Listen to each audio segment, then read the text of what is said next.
Okay, so now we're going to do some side work. So we're going to rotate our model to the side.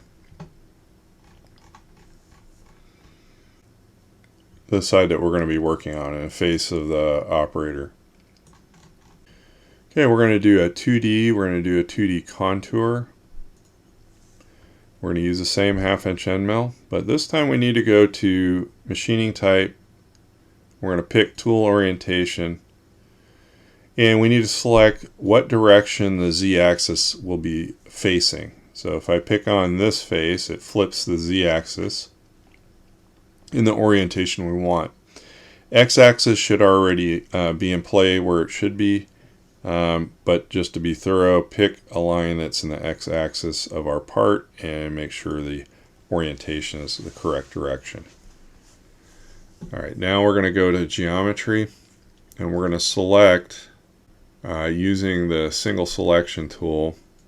We're going to select a single segment and we're going to select the top edge of our chamfer that we have modeled there. Okay. Alright, I'm going to put a tangential extension of 1/8 of an inch. That should get us to the edge of our raw material. Just make sure it's a straight line and not leading in using a lead-in move. We're going to hit OK there. On your geometry tab, make sure the arrow is on the correct side of the part. It predicted wrong for me in the first time. We're going to go to the heights tab and we're going to leave everything at default. Here we want our retract planes higher so we have some time for it to react. We're going to go to the passes tab. We're going to use wear compensation. We're going to come down here. We're going to do roughing passes. We're going to do those in 0.2 increments. Okay, and we're going to do 9 step overs. Come back up and finish step overs. We want to do a finish step over 0.01. Okay, the next tab on multiple depths, we are going to do multiple depths. Our maximum step down is going to be 0.0125 as well. Sorry, 0.125.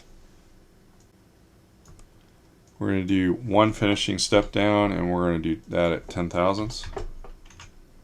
Step, we want nice clean spring passes. We can finish at final depth. We can rough on final. We're going to use even step downs. We are going to do stock to leave, and here's what we're going to do. We're going to put 0 axial, but on radial we're going to put negative 0.125. So we're going to go an 1/8 inch beyond that edge, just to clear that out for other cutters that come in. We don't need smoothing on. Feed optimization is not going to do anything on a straight line. We're going to go to linking tab. We're going to keep the tool down. We're going to do a 0 degrees, because we're going to come in straight in on the end.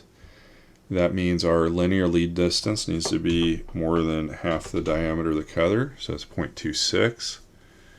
Our vertical lead-in radius is going to be 0. And we need to increase the linear lead-in to 600 thousandths, or 0.6.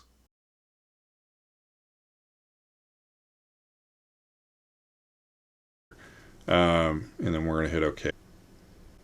Okay, so that should mill off starting from the outside inward, but leaving the surface that was cut from the end alone so that we can see if there's a witness line between those two steps. So that's the facing. Now what we can do is we already did a pocket on the top that we can copy.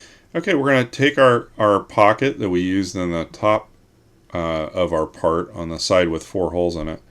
And we're going to right click on that and we're going to say duplicate. Now that we've duplicated that pocket, we're going to move it down in sequence to be last.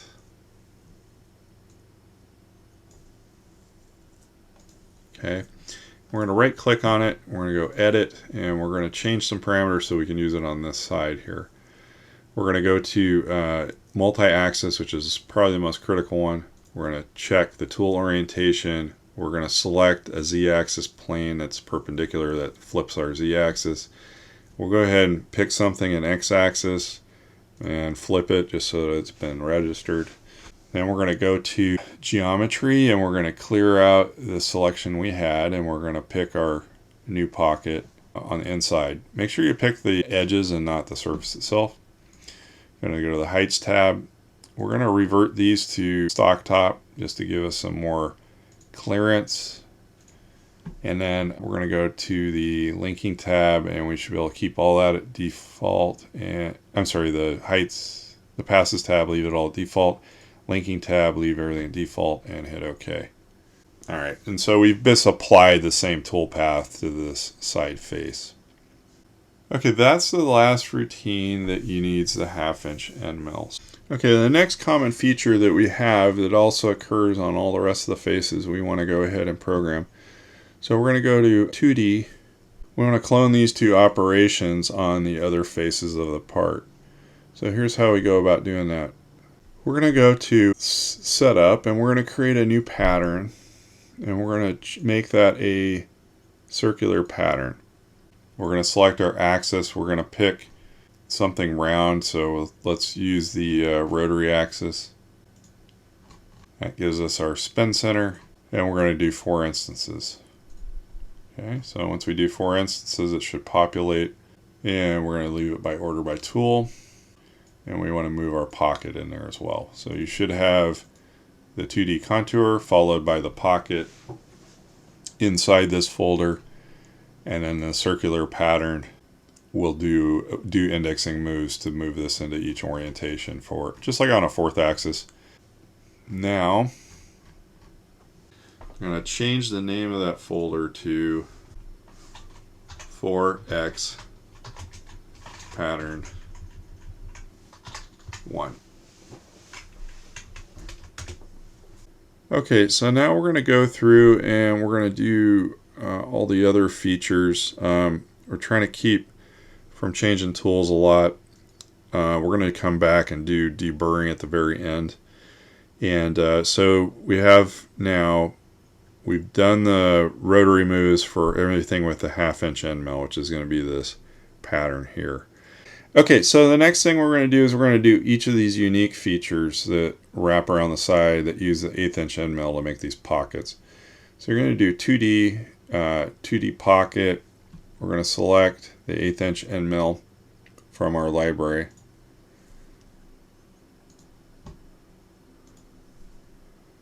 And we're going to leave the default feeds and speeds. On multi-axis, we need to pick tool orientation. We're going to pick the face that's facing up. We're going to pick something in the x-axis.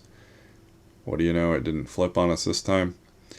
And then we're going to go to geometry, and we're going to pick the bottom of our pocket.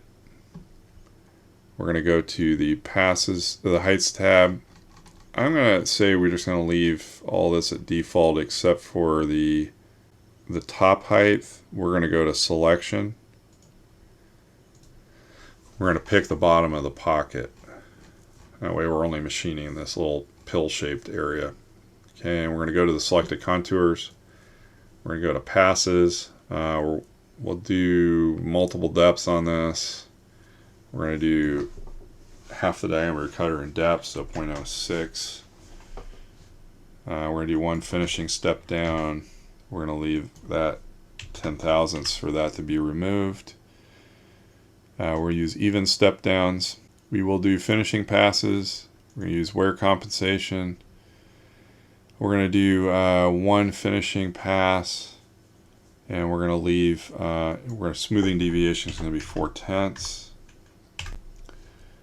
Our step over is going to be 0.06, 0.01.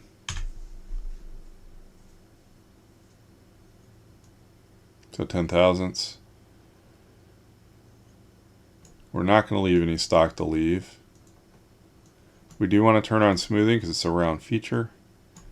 And we can turn on feed optimization, although I kind of suspect it won't do anything. Maximum step over is going to be 0.065 or 0.06. Okay, we're going to go to our linking tab. We're not going to do a vertical lead in. We're going to keep the tool down. And I don't think there's going to be enough room for a helix here, so let's do a straight plunge with this end mill. And it shouldn't put a lot of torque on that part. and we're going to hit OK. Alright, so it's not a real big feature. We're pretty much doing one rough, one finish in height and in width because it's such a small feature. So now we're going to rotate our model to the end, and we're going to repeat this feature in a couple other places. Now we have one down in this pocket, and we have these other ones up at the top. So we're going to duplicate our routine. We're going to edit that.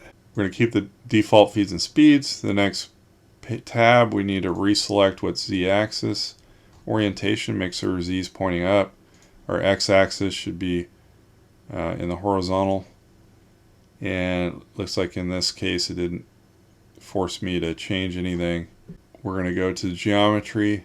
We're going to clear our selection. We're going to pick the one in the center. Arrow should be on the inside. Okay, so we're just going to select the one on the bottom of the pocket because our start point's different. We'll go to the heights tab, and we need to clear out the selection from the previous one. We're going to select the top of the pocket. And we're going to go to passes, linking, all that stays the same. You pretty much get the same cut we had in the last one. Now we're going to make another duplicate of this routine, and we're going to right click on it, go edit. And we don't need to set the orientation because we've already done that. We're going to go to geometry, and we're going to clear out the first pocket we did, and we're going to select these other ones.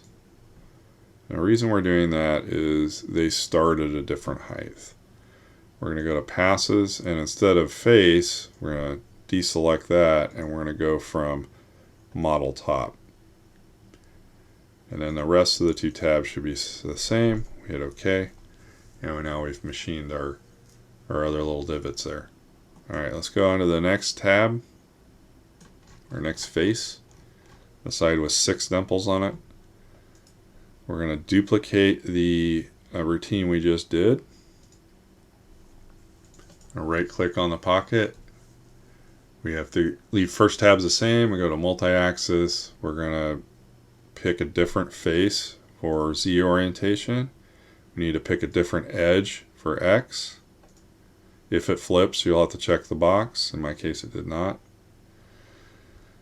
We're going to go to geometry. We're going to clear out all the geometry that was selected before. And then we're going to reselect the bottoms of each of these 6 little pockets here.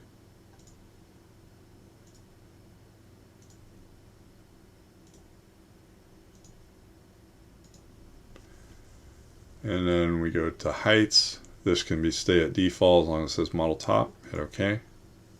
Alright, now we have our features that go 6 times there.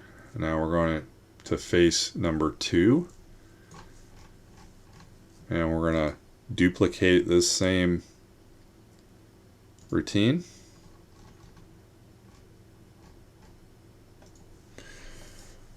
Right click on the duplicated routine. We're going to go to multi-axis. We're going to pick a different face for Z orientation and a different edge for X.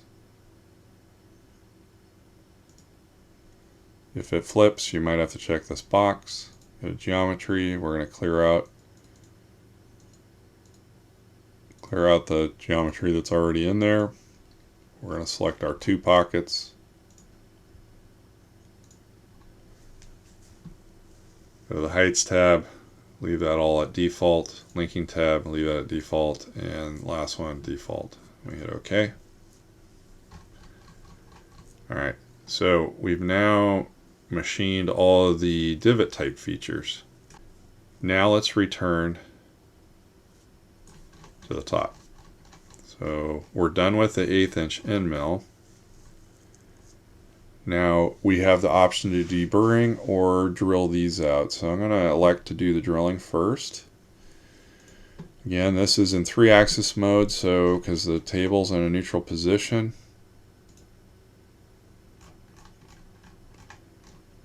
So we're going to go to drilling. We're going to pick from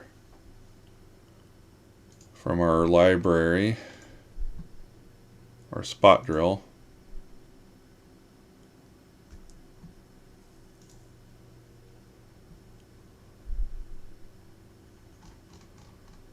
And we're going to select just the, we're going to go to geometry. We're just going to select the chamfer only.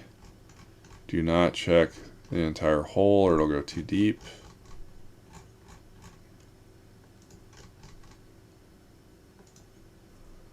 And that's for our spot drilling. We're going to go to the heights tab. We're going to leave it at stock top. We're going to go whole top for the whole bottom. Make sure the cone is just going as short as that. Otherwise, you've made a selection error. On cycle, we're going to go to deep drilling. On this, I do want to go a little more conservative than we have on the other machine. So we're going to go 60 on our peck depths, just a little bit less. We're going to go to linking, leave that alone, hit OK. So now we have our edge breaks on these longer holes. Now these are reamed holes, so we're going to go in with a 246 drill, which should be standard in our library. So we're going to go to drilling. I'm going to select from our library letter D drill. Keep everything at default. We're going to go to the geometry. We're going to select the chamfer, the top of the hole.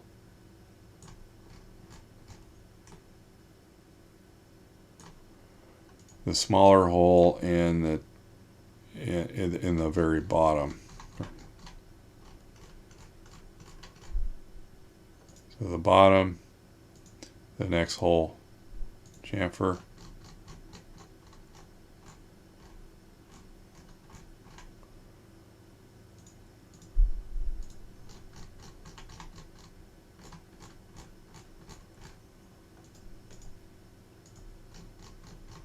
Okay, so we want it to go all the way down to where the drill tip is, not just where it's reaming.